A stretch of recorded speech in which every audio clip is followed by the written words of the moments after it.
안녕하세요 여러분. 오늘 선생님과 기술에 관한 여러 가지 내용들을 학습해 보도록 하겠습니다. 자, 학습 내용을 잘 듣고 수업의 끝부분에서는 여러분들이 모둠별로 과제를 해결하는 미션이 있습니다. 그래서 이 학습 내용을 잘 이해를 하고 과제를 해결하는 데 도움을 받으시기 바랍니다. 맨 먼저 기술의 뜻에 대해서 여러분들이 정확하게 알고 있어야 되겠죠. 자, 기술이란 것은 선생님이 한번 읽어보겠습니다.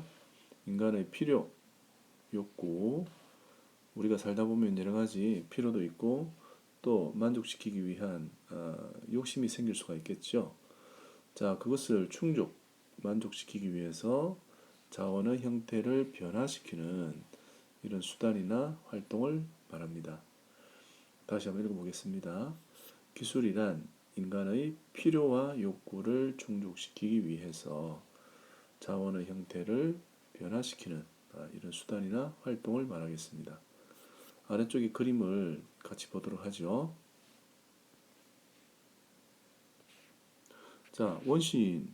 자, 이 원시인은 집안의 가족들을 먹여 살리고 또 사나운 짐승들로부터 안전하게 가족을 지켜야 되는 의무를 가지고 있는 사람이라 볼 수 있겠죠.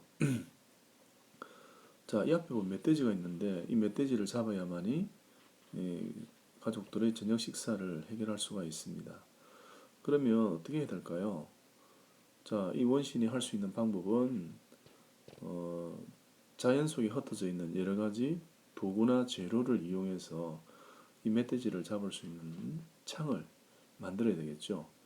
그래서 곰곰이 생각해 본 결과 이것처럼 길다란 창을 만들어서 멧돼지를 잡을 수 있는 그런 아이디어를 생각할 수가 있겠죠.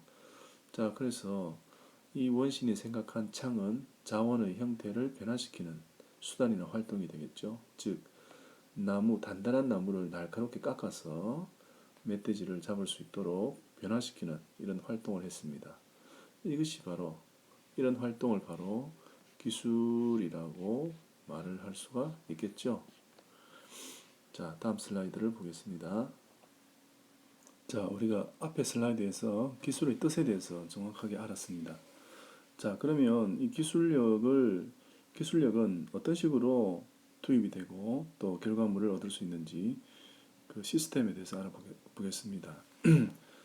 시스템이란 것은 어떤 조직, 흐름, 연계 이런 것들을 이야기하는데 예를 들면 우리 학급에는 담임선생님이 있고 또 여러분들이 있고 또 반장, 부반장 이런 것들이 하나의 조직이고 시스템이 될 수가 있겠죠.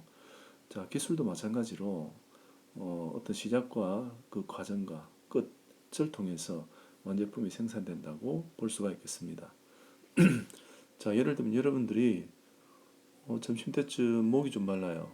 그래서 500원을 가지고 콜라를 한번 자판기에서 얻는 과정을 생각해 보도록 하겠습니다. 먼저 500원을 자판기에 투입을 해야 되겠죠. 이게 투입 과정입니다. 자, 500원을 자판기에 넣으면 자판기는 내부에서 조작을 거쳐서 500원짜리의 캔 콜라를 먹을 수 있는 곳으로 보내주겠죠. 자, 그렇게 해서 우리가 필요한 콜라를 얻는 이러한 산출 과정을 겪게 되는데, 다시 한번 더 어떤 제품을 얻기 위해서는 맨 먼저 무언가를 투입을 해야 되겠죠. 투입을 하면 과정을 거치게 됩니다. 예를 들면 집을 짓는다든지 어떤 산출물을 내기 위한 내부적인 조작을 하게 되겠죠. 자, 그 과정을 통해서 산출물인 콜라가 나온다든지 혹은 아주 멋진 집을 만들게 된다든지 이런 과정을 거치게 되겠습니다. 이것이 바로 기술 시스템이라고 할 수가 있죠. 자, 투입에는 하나, 둘, 셋, 넷, 다섯, 여섯 가지가 있는데 예를 들면 어떤 재료가 들어간다. 혹은 사람의 힘, 정보, 시간, 자, 기계나 도구, 자본 이런 것들이 들어갈 수가 있겠죠. 아까 우리가 콜라를 얻기 위해서 500원을 넣는다는 것은 이 6가지 중에서 자본에 해당된다고 볼 수가 있겠습니다. 자, 그러면 이렇게 투입된 여러 가지 요소들을 이용해서 집을 짓는다든지 어떤 정보를 전달한다든지 혹은 무언가를 만든다든지 무언가를 운반한다든지 이런 과정을 거쳐서 나온 산출물들은 아주 멋진 집, 정보, 완제품, 사람이나 물건의 이동된다는 것. 이렇게 결과물을 얻을 수가 있게 되겠습니다. 이제 기술의 영역을 함께 알아보도록 하겠습니다. 기술의 영역은 5가지가 있습니다. 그 첫 번째 제조 기술, 두 번째 건설 기술, 세 번째 수송 기술, 네 번째 생명 기술, 다섯 번째 통신 기술 이렇게 나눌 수가 있는데 저 사람은 아주 기술이 좋아 이렇게 말을 할 때 어떤 기술이 좋은지 우리가 분명하게 규정을 지을 필요가 있겠죠. 집을 아주 잘 짓습니다. 건설 기술이 좋은 거죠. 또 우리나라는 성형 기술이나 또 인간의 생명을 연장할 수 있는 여러 가지 의학 기술이 발달되어 있습니다. 그럴 때는 그 나라는 생명 기술이 아주 발달된 나라 이렇게 이야기를 할 수가 있겠죠. 자, 이 5가지의 기술 영역은 2가지의 특징이 있습니다. 어떤 특징이 있는가 하면 각각은 서로 이렇게 손을 잡고 유기적으로 손을 잡고 발달을 한다는 것이죠. 자, 어떤 나라는 제조 기술만 발달되어 있다. 이렇게 말을 할 수가 없습니다. 제조 기술이 발달하려면 건설 기술도 발달되고 또한 통신 기술도 함께 발달이 되는 것이죠. 생명 기술도 마찬가지입니다. 그래서 어떤 환자에게 환자의 상태를 알기 위해서는 몸에 송수신기를 부착을 해서 의사가 잘 상황을 파악할 수 있도록 기술력이 부여가 되어야 되겠죠. 그것이 바로 통신기술이라고 통신기술과 함께 발달한다고 볼 수가 있습니다. 그래서 이 5가지의 기술은 서로 통합적으로 발달한다. 잘 기억을 해두세요. 통합적 발달. 그 다음에 두 번째는 발달 속도가 점점 빨라집니다. 빠르게 발달한다. 이 2가지의 특성을 가지고 있습니다. 자, 5가지 영역을 여러분들이 외우기가 힘들겠죠. 그래서 선생님이 앞글자를 따서 말을 만들어 보겠습니다. 재, 건, 수, 통, 생. 자, 이렇게 하면 재건수라는 동생이 우리 집에 있어. 이렇게 기억을 하기가 쉽도록 선생님이 만들어 보았습니다. 재는 제조, 건은 건설, 수는 수송, 통은 통신, 생은 생명, 재건수라는 동생이 있다. 이렇게 5가지 기술 영역을 잘 알아두시기 바랍니다. 자, 우리가 앞에서 기술의 뜻, 그리고 시스템, 그리고 기술의 각 영역에 대해서 알아보았습니다. 이제는 그 설명을 토대로 해서 모둠별로 과제를 해결해야 될 시간인데, 과제는 어떤 것이냐면, 자, 여러분, 우리 생활에 이런 여러 가지 기술력이 포함되어서 만들어진 산출물들이 있습니다. 선생님은 버스를 한번 예를 들어보죠.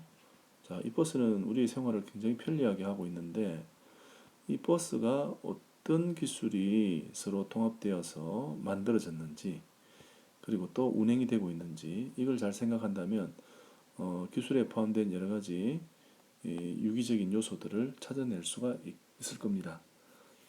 자, 한 번 더 선생님이 위에 내용을 설명을 하자면, 자, 이 버스에는 서로 연결되어서 통합적으로 발전하고 있는 그런 기술력들이 많이 포함이 되어 있습니다. 그것을 여러분들이 파헤치는 것이 모둠의 과제라고 볼 수가 있겠습니다. 자, 그러면 이 버스를 우리가 잘 생각을 해보면 버스를 만든다는 것. 자, 버스를 만든다라는 것은 어떤 기술이죠? 그렇죠. 제조 기술입니다. 제조 기술이 이 버스를 아주 멋지게 만든다고 볼 수가 있겠죠. 자, 두 번째는 어떤 기술이 또 사용이 되고 있겠습니까? 자, 정류장에 기다리고 있는 사람들, 버스 정류장을 한번 생각을 해보죠. 버스 정류장에서 그 다음 버스가 몇 시에 올지 아주 궁금한 사람들이 많겠죠. 그것을 요즘에는 이 전광판을 통해서 미리 알려줍니다. 그것은 통신 기술이 발달했기 때문에, 통신 기술이 포함되어 있기 때문에 가능한 일이 되겠죠. 자, 그 다음 세 번째, 버스가 아주 평탄하게 안정감 있게 잘 달릴 수 있게 되는 것은 도로가 잘 발달되어 있기 때문이죠. 자, 버스와 도로는 서로 분리할 수 없는 요소라고 볼 수가 있겠죠. 자, 이 도로가 발달하기 위해서는 건설 기술이 함께 발달이 돼야 될 것입니다. 자, 그래서 이 버스 하나만 두고 볼 때 이 버스는 어떤 기술이 서로 유기적으로 통합되어서 만들어진 것일까? 이렇게 생각을 해봤을 때 세 가지로 정리할 수가 있다고 했죠. 제조기술, 통신기술, 건설기술. 선생님이 예를 든 이 버스를 잘 생각을 해보시고 각 모둠에서는 이 버스와 같은 우리 생활을 편리하게 하는 완제품을 한 가지 예를 드세요. 또 예를 들고 각각 어떤 기술이 포함되어 있는지 기술의 종류를 열거해 봅니다. 그 다음에 각각을 적절하게 설명을 하는 것으로 과제를 마무리하시면 되겠습니다.